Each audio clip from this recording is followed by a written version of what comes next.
Welcome to the deep dive. Today, we're diving into Manoj Vaibhav Gems and Jewelers Limited. Yeah, a really interesting regional jewelry retailer in India. They've been Yeah. making waves. Yeah, and we're going to be going through their Q3 FY25 earnings call transcript. That's right. We'll be looking at their performance and their future plans, and we'll really get a Yeah. glimpse into their strategy. It's always fascinating to see how a company like this navigates Absolutely. that unique cultural landscape Yes. of the Indian jewelry market. It's a whole different ballgame. It is. So this isn't like some Yeah. brand new company. Manoj Vaibhav has a history. Oh, they've got a long one, going all the way back to the early 1990s. Wow, okay. Founded by Mr. Manoj Kumar Grandi. Okay. And they started really small, like a tiny 800 square foot store. Oh, wow. And from there, they grew into this regional powerhouse. That's impressive. It is. And now they have 18 showrooms across Andhra Pradesh and Telangana. Wow. So they've clearly seen some impressive growth, Absolutely. but it hasn't always been easy for them, right? Well, in 2012, they faced a major setback Yeah. with the passing of their founder. It makes you wonder how a company even recovers from something like that. Right. It's tough to lose a founder. Yeah. But what's remarkable is the family's resilience. Okay. They continued Mr. Grandi's vision. They took the company public in 2023, Wow. and they've been on this upward trajectory ever since. Really? Yeah, So they're clearly doing something right. they are. But what I found really interesting is their multi-brand approach. Right. So they have Visisha Uh-huh. for high-net-worth individuals. They've got Myra for that younger, trendier crowd. Right. And then they have their core brand, Vaibhav Jewelers, Yes. catering to a broader audience. Yeah, I think that's a really savvy strategy. Isn't it? Especially when you think about the Indian jewelry market. Yeah.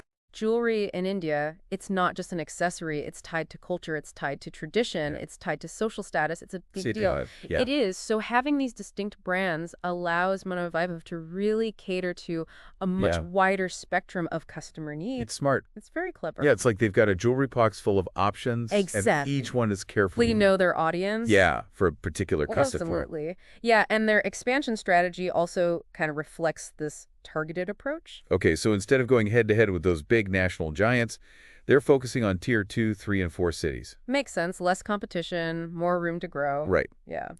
But what really impressed me is their whole approach I know, it's very thorough. to choosing those new locations. Yeah. I mean, hosting exhibitions for a year and a half to 2 years before even committing to a showroom, that's serious commitment. That's a long-term It is. It really is. game. It shows they're not just dipping their toes in the water, they're fully immersing themselves. They're all in. Yeah, they want to understand the local market. Makes sense. They're building brand awareness. They're doing their homework before they open a store. Yeah, it's like building trust before you even ask for the sale.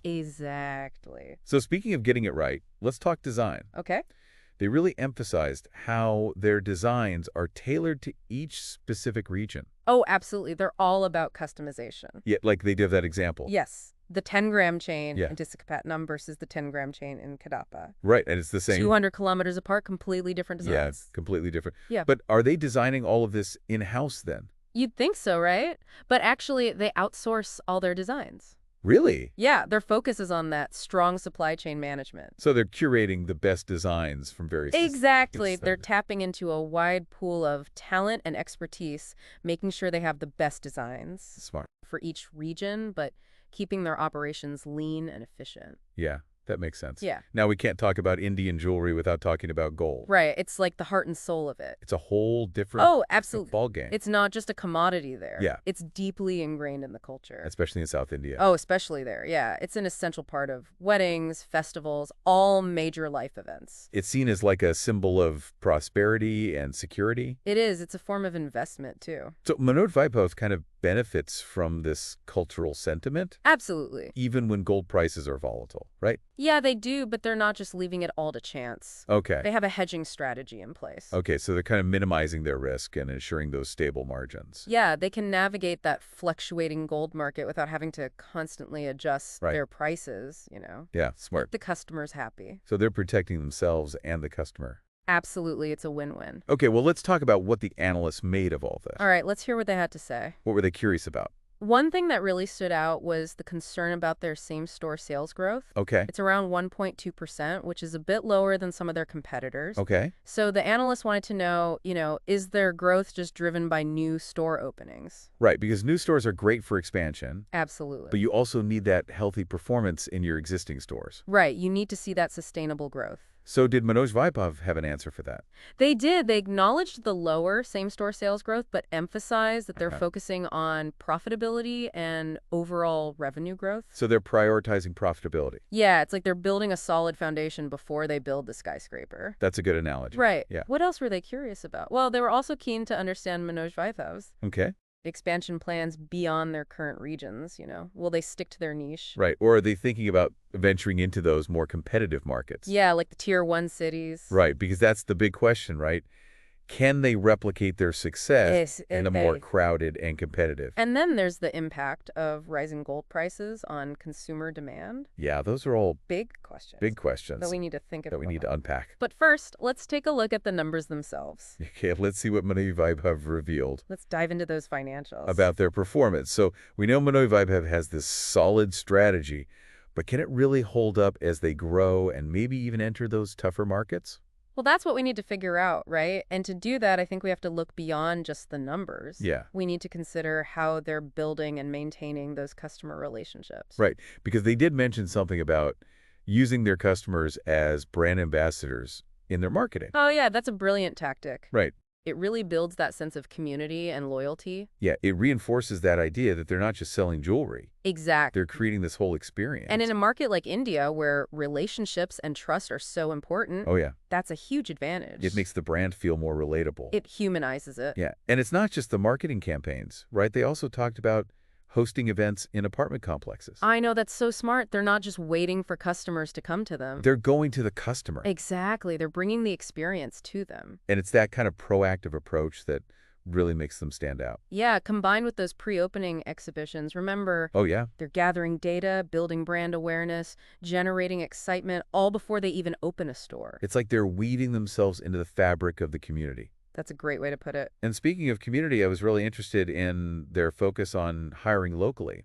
Yeah, they mentioned a high percentage of their employees are actually from the regions where their stores are located. Which makes sense. They believe it gives them a deeper understanding of the local market and helps them connect with those customers on a more personal level. Right, because who better to guide customers through those nuances of jewelry selection Right, exactly. than someone who understands the culture and the preferences? It's a win-win. They're creating jobs in the community and they're gaining those invaluable insights at the same time. So let's talk about gold. Okay, the elephant in the room. Or I guess the glittering elephant in this case. Right, exactly. The price of gold has been all over the place lately. It has. And that has to have some impact on Manoj Vaibhav's bottom line. Right. They must be trying to manage their inventory and keep their prices competitive in such a volatile market. It's a tough job, but remember their hedging strategy? Right. They're not speculating on gold prices. Yeah. They're focused on managing that inventory risk and maintaining those stable margins.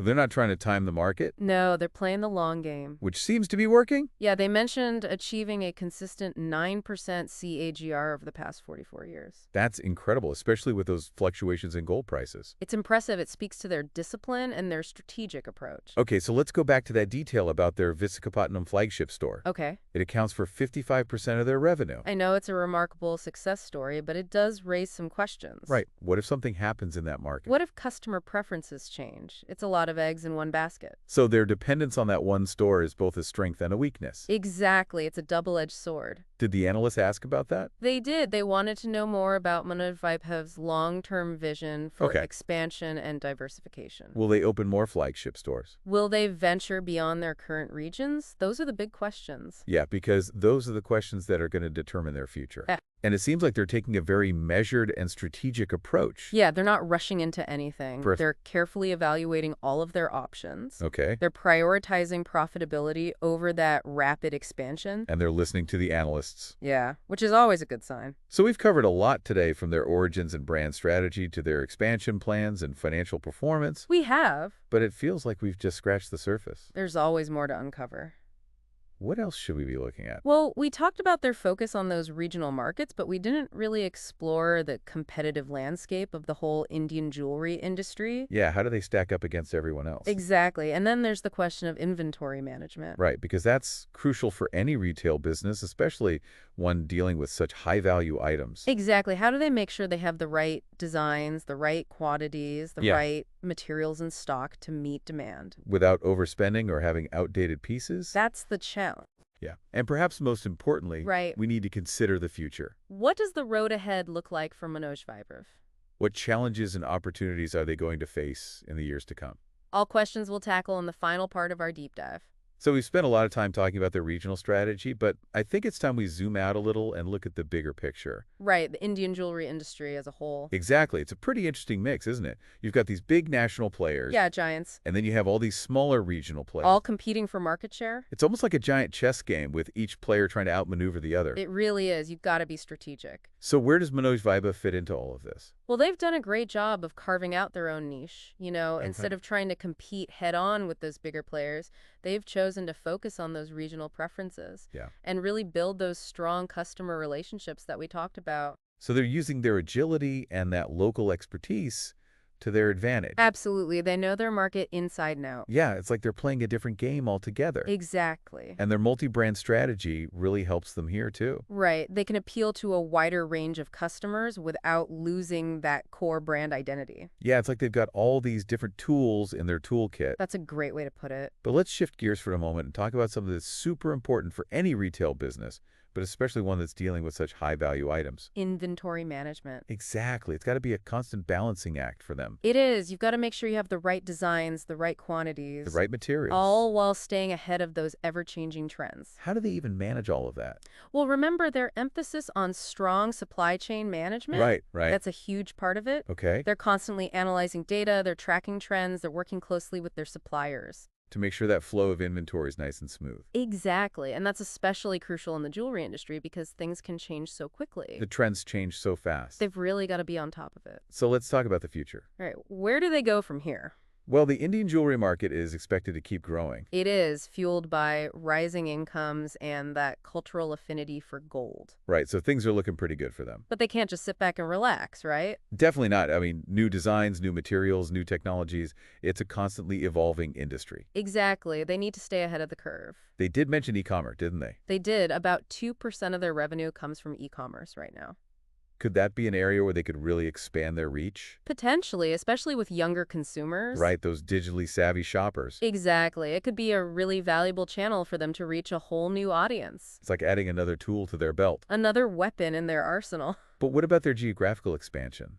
Ah, yes, the big question. Will they stick to those regional markets, or are they eventually going to go after those big Tier 1 cities? That's the crossroads they're at. Sticking to their regional focus lets them leverage that expertise and those strong customer relationships. But it could limit their growth. Exactly. And on the other hand, going into those Tier 1 cities would open up a much bigger market. But a lot more competition? It's a tough decision, and they'll have to weigh the risks and rewards. So what's the big takeaway for our listeners today? Well, I think Manoj Vaibhav is a really interesting company. They've shown resilience, adaptability, and a deep understanding of their market. They've really got a good handle on their niche. They do, and their strategic approach, focusing on those regional preferences, building those relationships, maintaining that disciplined approach to inventory, it's served them well. But as they look ahead, they've got some big decisions to make. They do. E-commerce, geographical expansion, these will shape their future. It'll be interesting to see where they go from here. It will, and I encourage our listeners to keep following their story. Read their investor presentations, dive into those earnings call transcripts. There's so much to learn. Absolutely. And maybe, just maybe, we'll revisit Manoj Vaibhav on a future deep dive and see how things are going. I love that. Until then, happy listening, and as always, keep diving deep.